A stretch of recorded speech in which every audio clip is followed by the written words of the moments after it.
Coders Ranish Kumar this side from pep coding and आज की video में जानेंगे कि डीपी के अंदर ये जो टॉप डाउन अप्रोच होती है क्या होती है।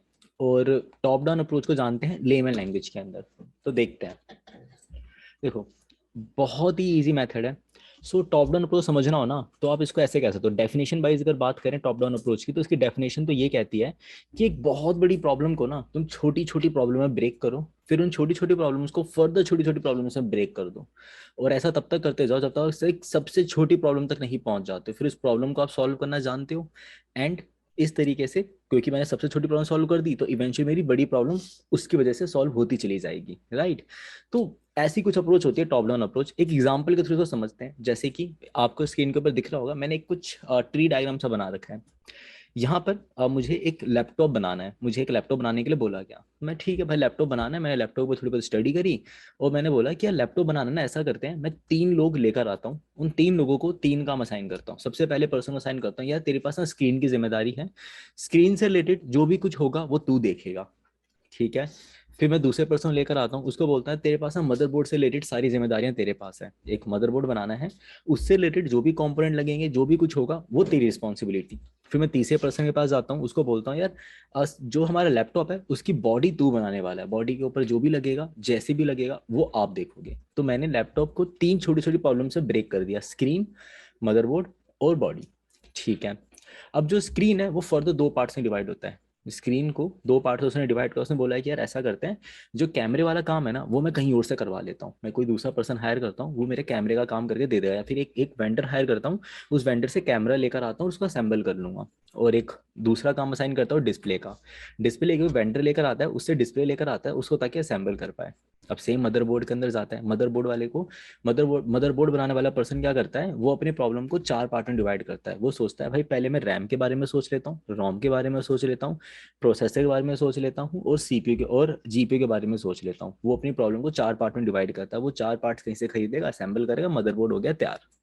इसी तरीके से बॉडी वाला पर्सन क्या करेगा, वो सोचेगा कि यार मुझे लैपटॉप की बॉडी तैयार करनी है, तो लैपटॉप की बॉडी में मेनली 2-3 चीजें देखनी होती है। एक तो टच पैड कहाँ लगेगा, बेसिकली माउस कहाँ लगेगा मेरा, और इसको टच पैड बोलना चाहिए था मुझे। तो यहाँ पे हो जाएगा हमारे पास touch pad. So touch pad के बारे में सोचेगा, फिर कीबोर्ड के बारे में सोचेगा और बैटरी के बारे में सोचेगा कि भाई बैटरी के लिए थोड़ी स्पेस होनी चाहिए, राइट, कीबोर्ड किस टाइप का लगाना है और टच पैड किस टाइप का लगाना है।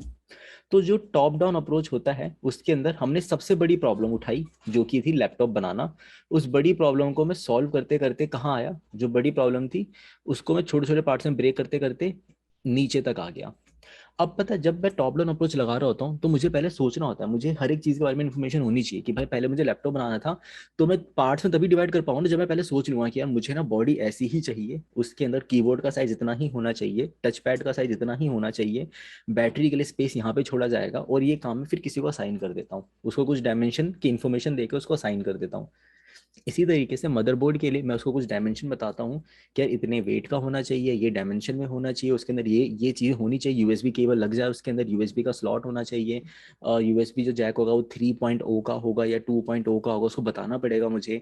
फिर स्क्रीन के अंदर मुझे बताना पड़ेगा कि जो कैमरा है वो उसकी क्वालिटी इतनी होनी चाहिए, डिस्प्ले की जो क्वालिटी है वो इतनी होनी चाहिए, एच डी होना चाहिए, फुल एच डी होना चाहिए। तो उसके स्क्रीन के बारे में मुझे उसको इन्फॉर्मेशन देनी पड़ेगी।